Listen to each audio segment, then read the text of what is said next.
बिस्मिल्लाहिर्रहमानिर्रहीम अस्सलाम वालेकुम रहमतुल्लाह। रमज़ान का इस वक्त दूसरा अशरा चल रहा है और मिड हो चुका है और आखिरी अशरा जो है वो तकरीबन शुरू होने वाला है। कुछ दिनों बाद वो शुरू हो जाएगा। सारा का सारा फोकस जो है वो इस वक्त इमरान खान की रिहाई और आज़ादी के ऊपर है।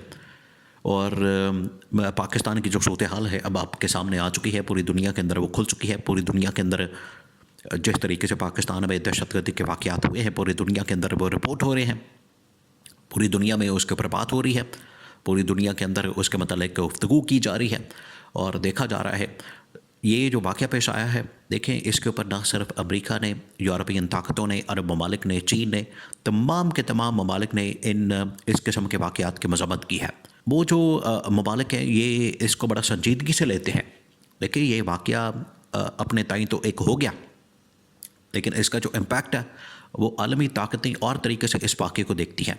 आलमी ताकतें इसको और तरीके से इसको सामने रखती हैं और उनकी जानिब से इसके ऊपर एक अलग किस्म का मौक़िफ़ अपनाया जाता है। इससे पाकिस्तान का जो इमेज है, पाकिस्तान के अंदर जो इन्वेस्टमेंट है, सरमायाकारी है, पाकिस्तान के अंदर जो टूरिज़म है, पाकिस्तान के अंदर उसको एक सॉफ्ट इमेज को बिल्डअप करना, ये फिर बड़ा मुश्किल हो जाता है। इसके लिए फिर कई साल दरकार होते हैं इसको वापस रिस्टोर करने के लिए, इस किस्म का इमेज बहाल करने के लिए बड़ा टाइम लग जाता है। इस वजह से इसको समझने की ज़रूरत है कि ये एक वाक़या अपने आप में तो ये एक छोटा सा वाक़या होता है, लेकिन इसका जो कॉन्सिक्वेंस होता है, जो इम्पैक्ट होता है, बहुत बड़ा होता है, बहुत बड़ा होता है।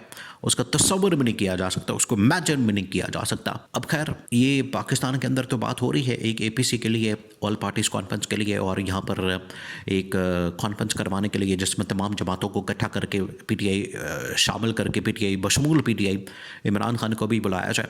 ये तो एक ऑप्शन मौजूद है, लेकिन इंटरनेशनली जो प्रेशर बिल्डअप हो रहा है इमरान खान की रिहाई और आज़ादी के लिए वो बड़ा ज़बरदस्त है।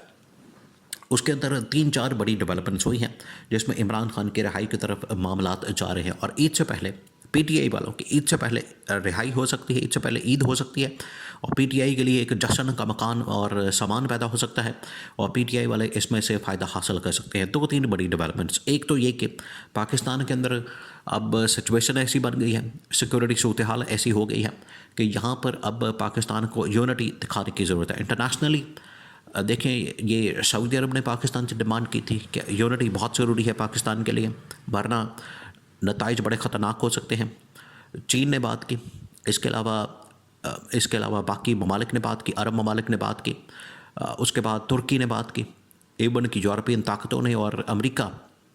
हालांकि इनका कोई डायरेक्ट स्टेक और कंसर्न नहीं है, यूरोपियन ताकतों का, अमेरिका का या बाकी ममालिक का डायरेक्ट कंसर्न और स्टेक इनका वैसे नहीं बनता, क्योंकि अरब ममालिक, चीन वगैरह ये तो चले पाकिस्तान के इनके साथ बड़े बरादराना किस्म के ताल्लुकात हैं, इनकी तो समझ आती है, ये पाकिस्तान को मशवरा देते हैं, अच्छा मशवरा देते हैं।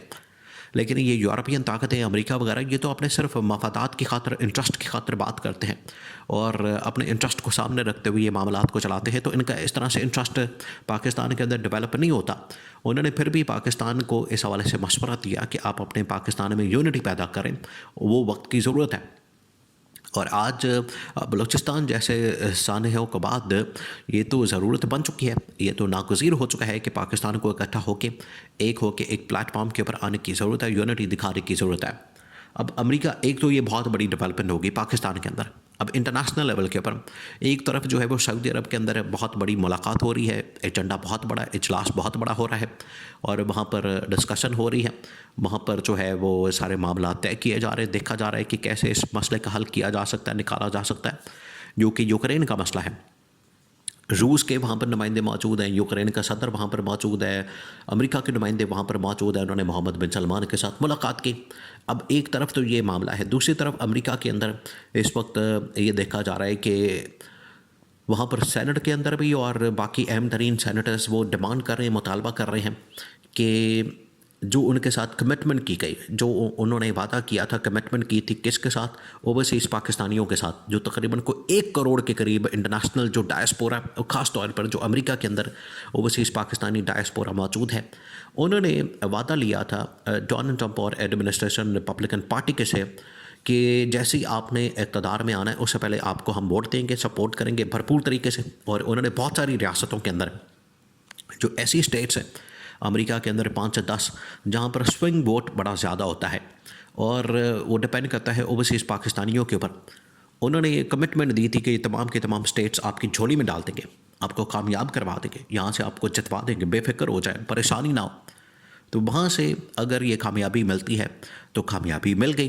उन्होंने कहा था कामयाबी मिलती है, ट्रंप इक़्तिदार में आता है तो आपने फिर पाकिस्तान के ऊपर तवज्जो देनी और पाकिस्तान में इमरान खान की रिहाई को मेक श्योर करना। एक तो उनको ये रियलाइज़ करवाया गया कि अब आपके वादे का वक्त आ गया।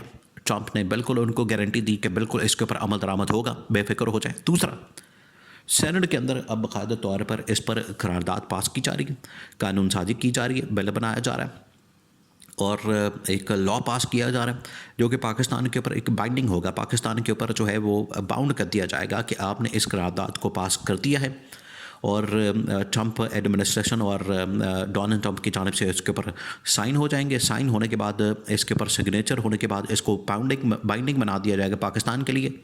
ये एक किस्म का एग्जीक्यूटिव ऑर्डर की सूरत, एग्जीक्यूटिव ऑर्डर बन जाएगा।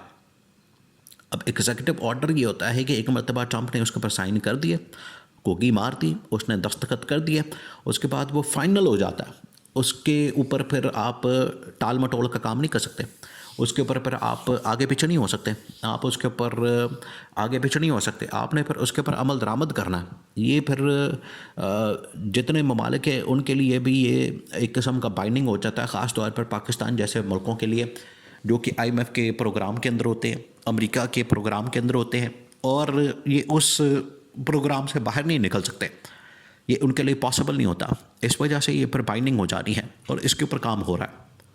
हफ्ते 10 दिन की बात है, ये ईद से पहले ये मामला हल हो जाना, ईद से पहले यहाँ से एग्जीक्यूटिव ऑर्डर निकल आना और ईद से पहले इसके ऊपर जो है वो अमल दरामद हो जाना। तो अब दोनों चीज़ें इकट्ठी हो गई हैं, दोनों चीज़ें। पाकिस्तान के अंदर जो वाक़या हो गया वो तो कुदरतन हो गया और एक ऐसी साजिश पक रही थी, तैयार हो रही थी, आगाह किया जा रहा था, सिक्योरिटी सिचुएशन बिगड़ रही थी कि अपने मामलात को ठीक करें। ये तो हो गया, वाक़या हो गया।